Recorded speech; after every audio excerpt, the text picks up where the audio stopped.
नमस्कार बच्चों, मैं doctor Jitendra Kumar Maruthiya, associate professor इतिहास विभाग सम्राट पृथ्वीराज चौहान राजकीय महाविद्यालय अजमेर, द्वितीय वर्ष ऑनर्स और द्वितीय वर्ष पास कोर्स मध्यकालीन भारत का इतिहास। और हम अध्ययन कर रहे हैं हुमायूं का।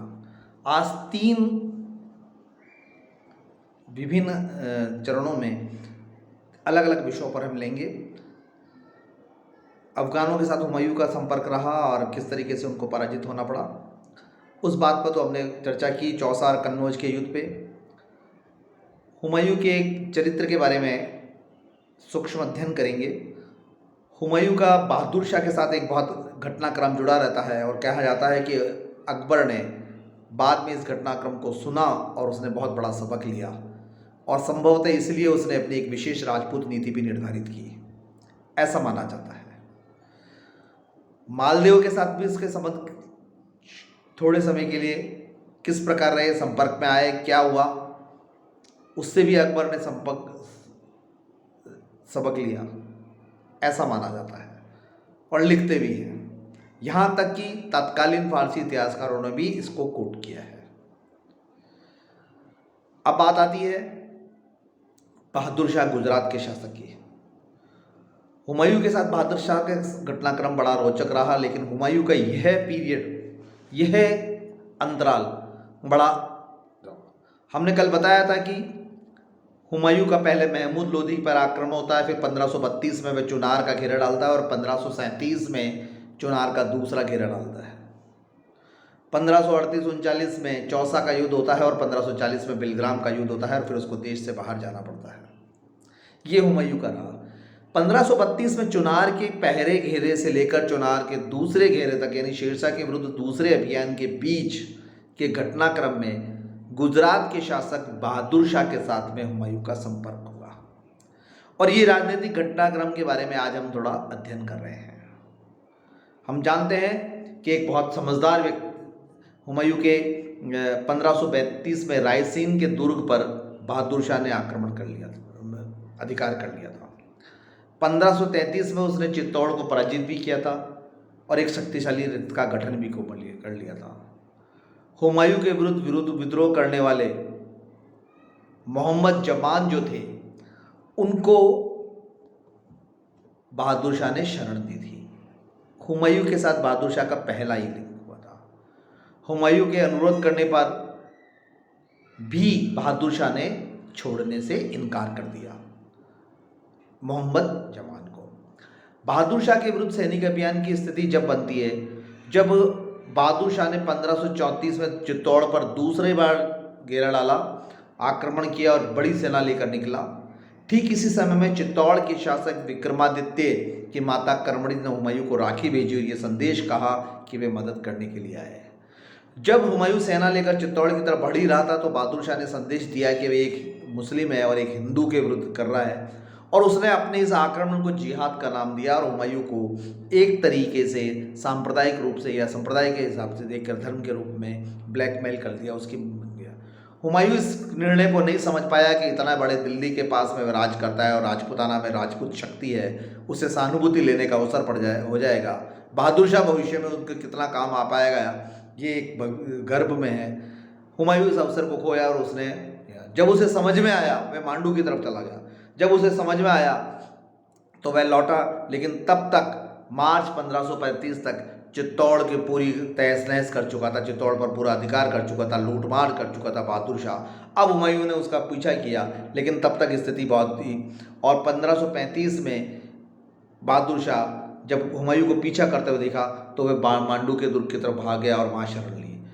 हुमायूं चित्तौड़ पहुँचा, स्थिति को कुछ बहुत संभाला, लेकिन उससे कुछ नहीं हुआ और तब तक पूरा खजाना लुट चुका था, जौहर चल रहा था।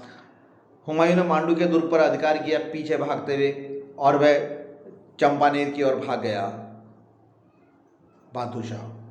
हुमायूं ने संपूर्ण मालवा पर अपना अधिकार कर लिया और चंपानेर पहुंचकर वहां दुर्ग का चारों तरफ का घेरा डाला।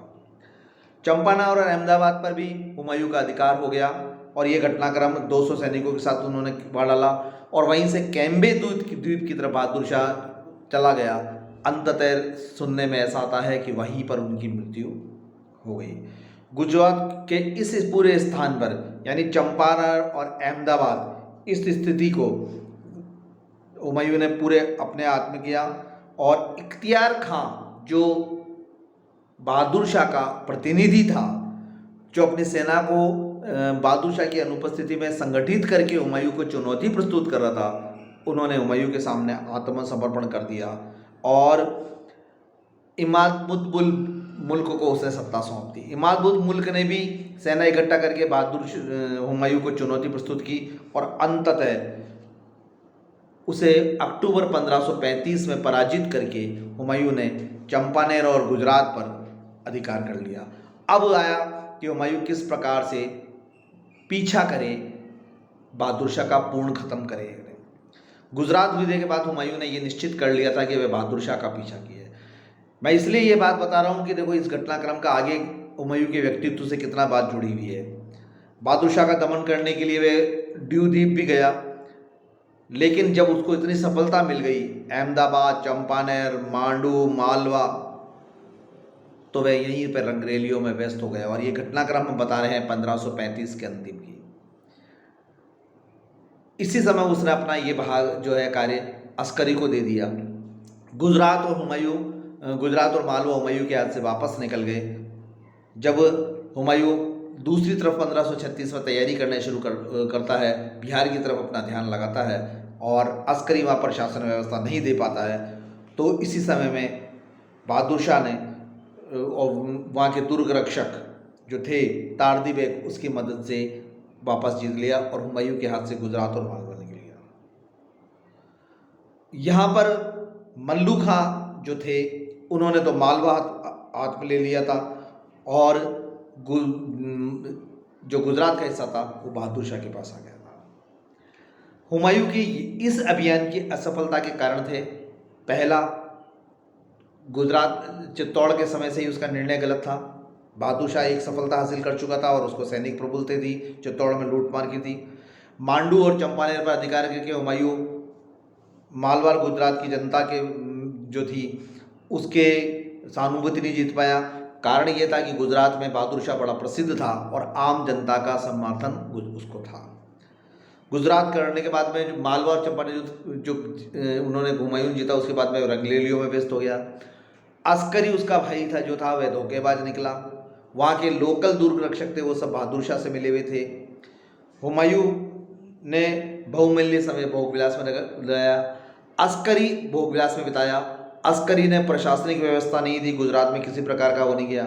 और इन सब के बावजूद अगर ये स्थिति भी होती, हुमायूं का सबसे बड़ी कमजोरी ये थी कि उसका कोई भी जो संगठन था प्रशासनिक, उसमें उत्तम गुप्तचर व्यवस्था नहीं थी। मुगल अमीरों में आपस में फूट थी। अभी भी वह हुमायूं को बहुत अच्छी तरीके से नहीं करते, राजा शासक नहीं मानते थे और पारस्परिक ईर्ष्या और द्वेष की भावनाएं थी। हुमायूं बहादुर शाह की शक्ति को पूर्ण रूप से कुचले बिना ही ड्यू से चंपानेर लौट आया और फिर रंगले वहाँ आमोद प्रमोद हो गया। हम इस पूरे एपिसोड हुमायूं के शासनकाल में देखेंगे कि बीच बीच में उसका आमोद प्रमोद या रंगरेलियों का या ऐशा आराम का जीवन जो है बार बार दृष्टिगोचर होता है। अब आता है कि एक ऐसा व्यक्ति जो व्यक्तिगत रूप से बहुत अच्छा था, हुमायूं का अगर हम मांग रहे हैं तो व्यक्तिगत रूप से बहुत जो है एक सफल व्यक्ति के रूप में अगर माने तो बहुत अच्छा था। उच्च कोटि का विद्वान भी था, साहसी था, वीर था। इतने लंबे लंबे उसने बिहार तक के लेके वो किया, लेकिन बिना योजना के। चरित्र गुण भी थे, लेकिन जहाँ तक ऐश और भोगविलास के जीवन की थी वह इसमें कमज़ोर था। तात्कालिक निर्णय लेने की उसमें कमजोरी थी और इसी कारण से संभवतः वह आया मात खा गया। जहाँ तक उसकी हुमायूं सफल क्यों नहीं पाया, सब असफलता की बात करें तो साम्राज्य विभाजन उसने कर दिया था, धन का भी बहुत ज़्यादा अपव्यय किया, दीन पनाह जो है बहुत बड़ी लाइब्रेरी बनाई उसने और वहीं पर उसको किया। भोग विलास और रंगरेलियों में उनको जो जैसा मैंने बताया था ऐश आराम में उसने अपना पैसा बहुत ज़्यादा खर्च किया। शेरशाह के प्रति हुमायूं की जो नीति थी वो दोषपूर्ण थी। जब 2 बार चुनाव का घेरा डाला और दोनों बार ही उसको सफलता प्राप्त नहीं हुई तो शेरशाह से एक डिस्टेंस बना के चलना चाहिए था। हुमायूं की नीति बहादुर शाह के प्रति भी सटीक नहीं रही, ना तो विक्रमादित्य वाले कर्णवती वाले राखे भेजने के तात्कालिक निर्णय में वह काम कर पाया, न ही गुजरात में प्रशासनिक व्यवस्था दे पाया जीतने के बाद, मालवा और गुजरात को जीतने के बाद। चौसाई और गुजरात की लड़ाइयाँ हुमायूं की भूल थी कि इतनी दूर, दिल्ली से दूर जाके उसको सैनिक की लड़ाइयाँ नहीं लड़नी चाहिए थी। तो इस प्रकार विवेकहीन उदारता भी उसके जीवन का एक बहुत बड़ा अवगुण था, और इसलिए ये सब के साथ साथ में उसकी गुप्तचर व्यवस्था कमज़ोर थी। भाइयों ने भी उसको बहुत, और उसके संबंधियों ने भी उसको काफ़ी विश्वासघात दिया। बाबर प्रशासनिक व्यवस्था नहीं दे पाया था, ये तो कमजोरी थी। आखिर में 1556 में हुमायूं वापस आता है और सरहिंद, आदिल शाह से सरहिंद और मच्छीवाड़ा का युद्ध जीतता है, और वह सूर वंश का समाप्त करके मुगल वंश की स्थापना कर देता है। अभी स्थापना में ज़्यादा समय ही नहीं लगा था। 1556 जनवरी में दीन पनाह जो उसने बिल्डिंग बनाई थी, जो मुख्य थी, उसको लाइब्रेरी पुस्तकालय बनाई। एक अजान के समय में तेज़ी से दौड़ता हुआ आता है वो छत से, और वही लड़खड़ा के गिर जाता है, और गिरते हुए उसकी मृत्यु हो जाती है। पूरे शासनकाल की बात करें उसकी, तो कभी इस तरफ युद्ध, कभी उधर घेरा, कभी असफल घेरा, कभी 5 महीने का, कभी युद्ध ना आवश्यकता होते हुए युद्ध की तैयारी। इन सब के कारण लैलपुल ने एक लिखा भी है कि हुमायूं जीवन भर लड़खड़ाता रहा और लड़खड़ाते हुए मृत्यु को प्राप्त हो गया। तो आज हमने ये पूरा जो है हुमायूं पर कर गया, और अब हम आगे अकबर की विभिन्न नीतियाँ, अकबर का शासन, उस पर अध्यापन करेंगे। धन्यवाद।